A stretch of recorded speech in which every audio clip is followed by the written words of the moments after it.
Right. So let's play with that a little bit. So you've got your 50, maybe $80,000 that you want to buy real estate investments with.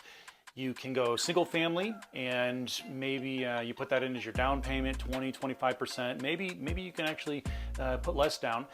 And the price of the home and the value of the home is not necessarily going to double over 10 years, but we're at least having a conversation about it. It's in that wheelhouse of that much increase, and you don't even have the full value of your own money on that initial purchase in the house. You have your down payment, and that's it. And so it's not just a 2x on your money, it's some crazy number. Now, along the way, you've got some vacancy, and especially in the beginning, you've got maybe a few $100s a month of positive cash flow. Well, that doesn't really cover your furnace going out, or a deductible on a roof if there's a storm that comes through, or if there's a month or 2 months of zero rent collected. How many months does that then take you to recoup with small numbers, monthly cash flow positive? And so as the value of the place increases, well, often the rent does too, your cash flow gets a little more comfortable, and you can weather more storms much more easily. You can put a property management company in there and get some of your time back. Your expenses go up, your cash flow's even tighter, and they put a project management cost on about everything that they do because they have to put time into it. And so your expenses are actually a little bit higher anytime there is a repair that's needed.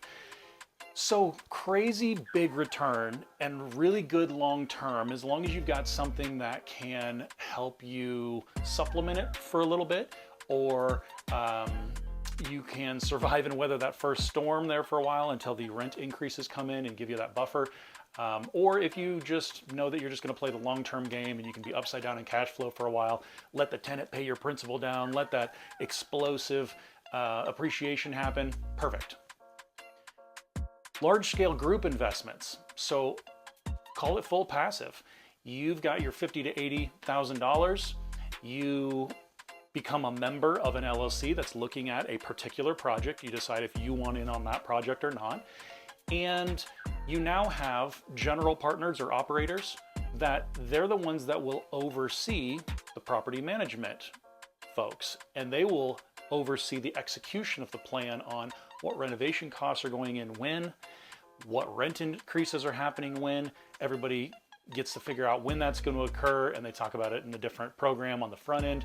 You can attend the meetings, you can get the reports, and about year 4, year 5 of a 10-year program, you get your initial investment returned to you. So you did a member contribution, you're a member of the LLC, and you get that distribution provided back to you. So talk to a CPA, but that's not necessarily a taxable event.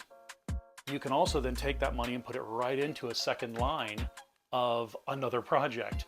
And so then as the next 4, 5, 6 years plays out on that first project, you're getting your distributions, and then the sale occurs, and you get a large lump sum. And just for ballpark numbers, often I see 2.4x on your money or 3x on your money over 10 years. So obviously you can see how you can produce more just sheer money in single family that appreciates, but it requires a lot more of you. It requires a lot more oversight. It requires a lot more risk.